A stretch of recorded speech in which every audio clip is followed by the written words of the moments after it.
in color, the continuing story of Peyton Place.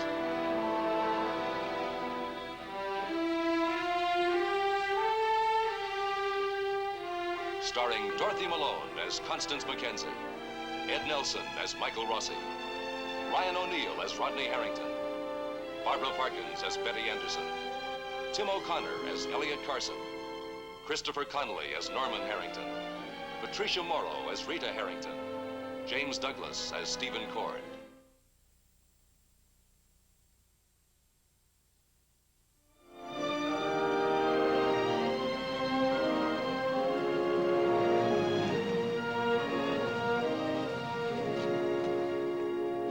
Rodney Harrington made many visits to Doctor's Hospital when Allison Mackenzie was near death. Allison's disappearance has remained a complete mystery, but finally it seems a door may have been opened. A girl has been brought to the hospital for medical treatment. A girl who has a bracelet that belonged to Allison. Hello, Miss Chuck. Hello. You remember that girl that Norman and Rita brought in? Is she still here? Yes, she is Dr. Rossi's treating a girl, but I have no name for her. Is she a friend of yours? Well, no, she's not, but I would like to talk to her. I'm sorry, Dr. Rossi left word that she was to have no visitors without his permission. Would you like me to call him? Miss Cho, No, pick up no, on thank you. extension 23. Excuse me. Choke speaking? Yes, the biopsy's on its way. It's negative.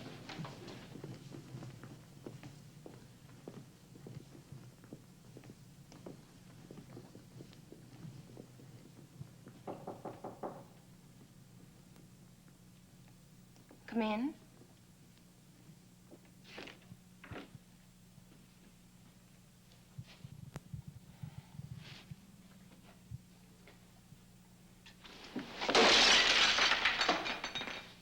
Hey, wait a minute. Listen, I just want to talk to you. I'm not good.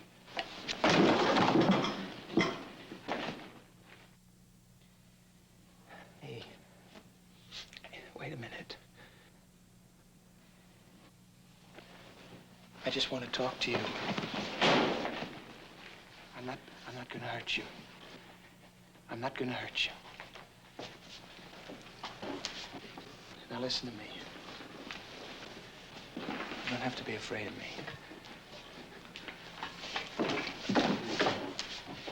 Rod, get out of here. Go on.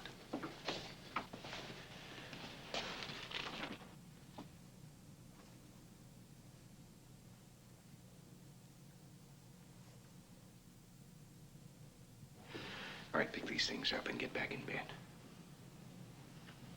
He won't be back.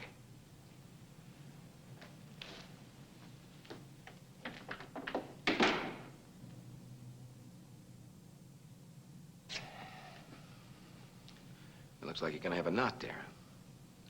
Look, Rod, I don't know what this girl's problem is, but going in there asking her a bunch of questions she may not even understand, isn't gonna help the situation. Neither is knocking people's heads off. Well, if you hadn't gone in there, you wouldn't have your head knocked off. What's in there anyway? A wild animal? Maybe. Maybe. Oh, Doctor, I like your cool. She was willing to tackle Norman. I mean, tackle him. She just about took my head off. What did she do when she saw Allison? Well, that's what we'd like to know. But first, we have to find out if she saw Allison. Well, the bracelet. She could have found it. Could have, huh? Look, why don't you go down and have something put on that? Doctor, let's get the police in on this. Go get something put on that. Huh? This can wait. We can't put her on the rack. Why not?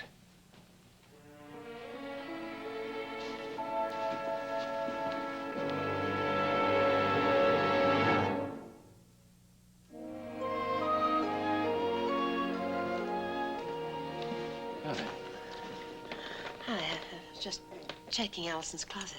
Oh. This time of year, so much dust collects. I don't know why it should be this time of year, do you?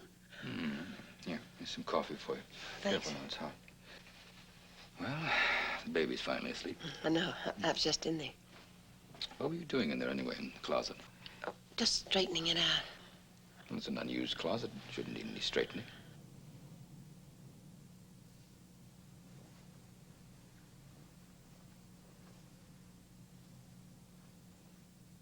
don't know why Mike Rossi won't let you talk to that girl. Doesn't want anybody bothering her or questioning her right now. For a while, anyway. How long is a while, Elliot? I want to talk to her myself.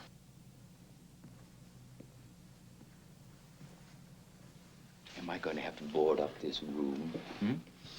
Like a room in one of those old Victorian novels that Allison used to read? Is that the only way I can keep you out of here?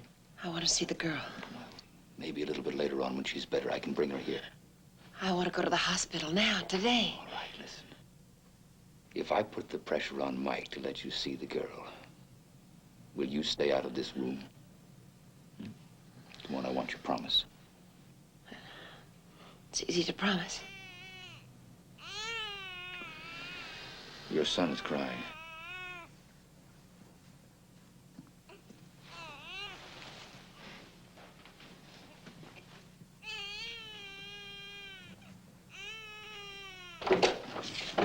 Hello, Betty.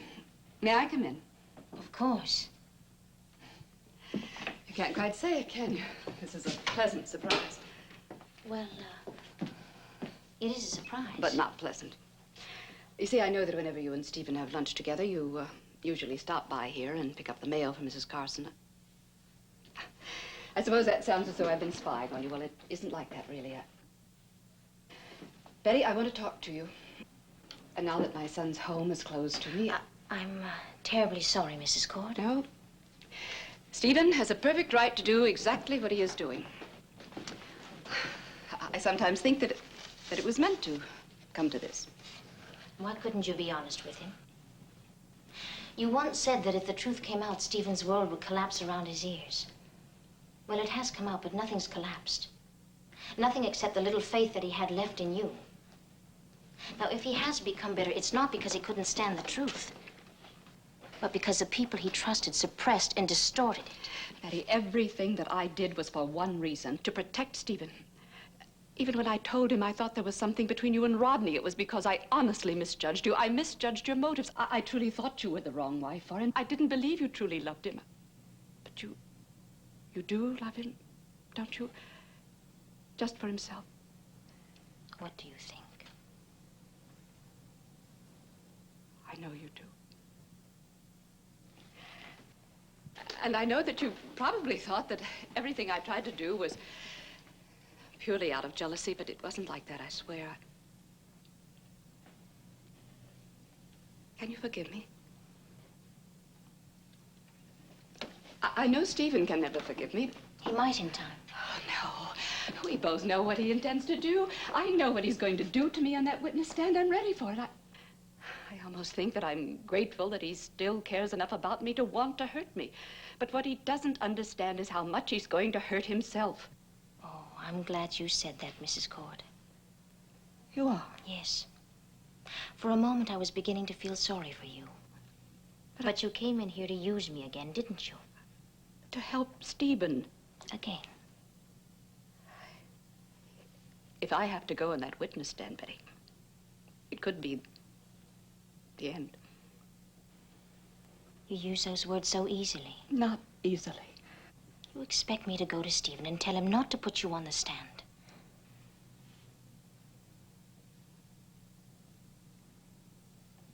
I have to go.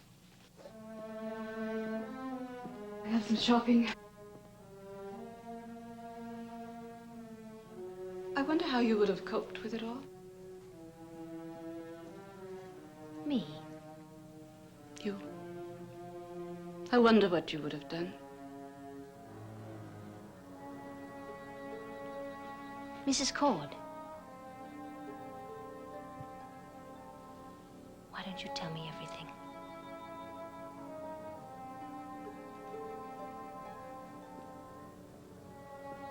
I'll tell you one thing. You're not so very different from the way I was when I was your age. I sometimes think that's why Martin Peyton took to you so. Perhaps it's why Stephen fell in love with you. I wonder what you would have done. I wonder what you will do, Mrs. Cord.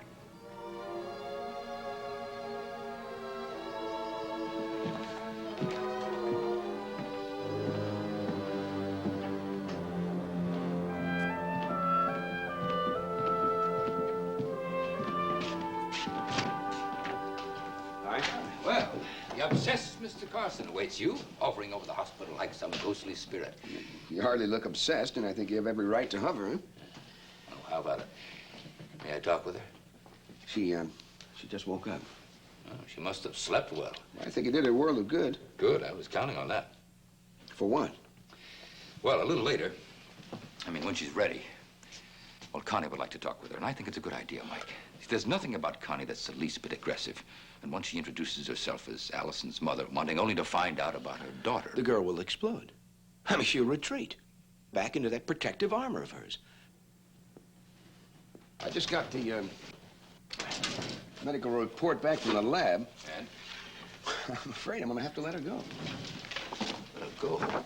When? Tomorrow? Well, what about her leg? Well, there's nothing broken. The best thing she could do is be up on it. Mike, listen, you can't let her go now. Well, I can't keep her here any longer without any reason. Well, has anyone called you about her? Nope.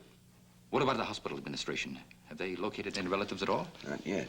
Well, then how can you release her if she got no place to go? Elliot, listen, this is a hospital. Come on, I can't. I'm not running a boarding house here. Well, what about the juvenile authorities? Well, I notified them of her, but they haven't turned up anything yet. I suppose I'll have to place her with them tomorrow. That'll mean a foster home, won't it? Yes, unless she tells me who she is. Well, someone has to turn up to identify her. Elliot, she may not be from this county. Maybe not even from the state. She didn't have anything on her at all, did she? Nothing was found.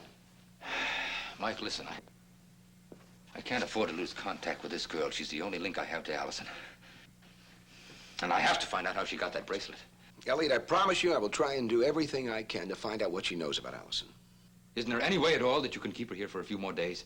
No, unless you want me to break her arm or something. She could leave today, you know. What about sodium pentothal? What? The truth serum. You could give her a shot right now, then we could find out. But there's a federal law against that. It can't hurt her, Mike. We'll ask the questions that need answering, then we wouldn't have to bother her at all anymore. No. Look, Mike. I can't do it. Mike, we have to find out what she's hiding. Once you let her go, she's gone. You're asking me to break the law. To help me find Allison. Look, don't put me on the spot. Please, don't put me on the spot. Now, look, Mike. I'll call you. No, Mike. I'll think it over and call you. All right, don't bother. I'm sorry I asked. Look, I know how much this means to you. I don't want to put you on the spot, friend. You've got your medical ethics. This has nothing to do with medical ethics. It's more than that. It's the law. And there's a reason behind that law. I have no right to give this girl an injection. I have no right to try and make her talk. Even if by chance she knows something about Allison. Then what were you going to call me about?